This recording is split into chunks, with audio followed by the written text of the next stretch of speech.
Hey guys, Doug Krull here again, ready for part 2 of this series.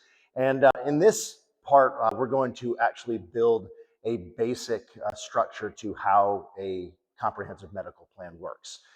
The numbers are going to be different depending on deductibles and co-insurances, in-network, out-of-network, things like that. But I wanted to use in this example PPO because it's a much higher likelihood of in-network services. But just as a disclaimer, everyone's experience may be a little bit different, but the basic structure and format is going to be pretty consistent. So it's going to be different based on the state that you reside in. It's going to be different based on the number of medical facilities and doctors that accept the particular plan that you choose. So just talk to either myself or a licensed agent to make sure that you're in the best possible position to have the highest likelihood of in-network services. So if you do ever get hospitalized or have something major happen, and let's say you had maybe a $500,000 bill, we know that the first thing that's going to happen is that PPO is going to offer a discount based on their contracted rate with that medical facility and those doctors. Now, those are going to be different across the board depending on what the contract is with that particular provider. I've seen them as low as 10%. I've seen them as high as heck. I've even seen them as high as 100% for some different type of treatments. But 90%, 80%, yeah, that's pretty common. But just for easy math and an easy example, let's split the difference and let's just use 50%. So the first thing that's going to happen is that $500,000 bill is going to get knocked down by the PPO discount. And this example is going to bring the bill down to $250,000. So $250,000 is what you would pay if you only had a PPO network discount. And in the past, I don't think that they even offer them anymore, but there was some companies that were just peddling around these PPO discounts and calling them zero deductible plans. Well, they didn't have any benefits. So the biggest question you always want to ask is, what is the worst case scenario if I have a $500,000 bill? And if they can't tell you that, then I would probably move on to a different policy. So that is the first thing that happens. The next thing that happens is the deductible phase.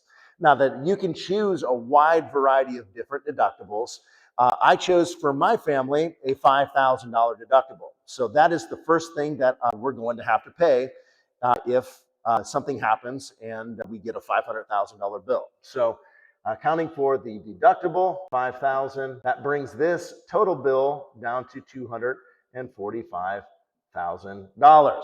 So the next phase after the deductible phase is what they call the co-insurance phase. And again, there's a wide variety of different options when it comes to co-insurance. The most popular seems to still be the 80-20. That's what I chose for my family. So that is the next phase, is the insurance company is going to pay 80% and we would pay 20%. Or if this was you, you would pay the 20%. So 20% of $245,000 is 40, and let me put 80-20. So you pay the 20, and that brings the bill down to $49,000. Now, obviously, that doesn't feel too attractive to pay $5,000 and then another $49,000, but that's not what you're going to pay in a comprehensive medical plan. For the most part, when you have a comprehensive medical plan, there's going to be what they call a stop loss or a max out of pocket. In this scenario, in the plan that I chose for my family, there is a $2,000 max out of pocket. So instead of paying $49,000, we pay $2,000. So we add these two together to get $7,000 is the worst case scenario on this particular example. If we had a $500,000 bill and these were all in-network services. So that leaves the remaining amount of $243,000 that 100% is covered for by the insurance company. So in a worst case scenario, in this example, you would pay $7,000 and the insurance company is going to cover for the rest. Now, $7,000 is obviously better than $500,000. It's certainly still better than $250,000, and of course better than $243,000. but it's still $7,000. And there are many families out there that would really struggle to pay that. So there's a couple of different ways that you can actually make sure that you're going to be able to avoid a medical bankruptcy. So one way is negotiating with the medical facility to see if they would offer some sort of payment. And most of the time, they're going to work with you. They're going to work with you to make it comfortable for them and comfortable for you. Now, it's not guaranteed. They don't have to, but most of them understand that most people can't pay $7,000 out of their pocket. And what do they really care about? They care about that $243,000 that they're getting from the insurance company anyway.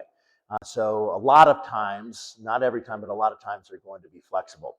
But the best way to remove all doubt is to carry with this policy supplement coverage that is going to offset or maybe sometimes even pay off that deductible in the event that you have certain issues like critical illnesses, heart attack, stroke, cancer, an accident, a hospital stay, things like that. There are gap coverages that can help offset your out-of-pocket and reduce your liability very exponentially. So we're going to go through that in part 3, so stay tuned.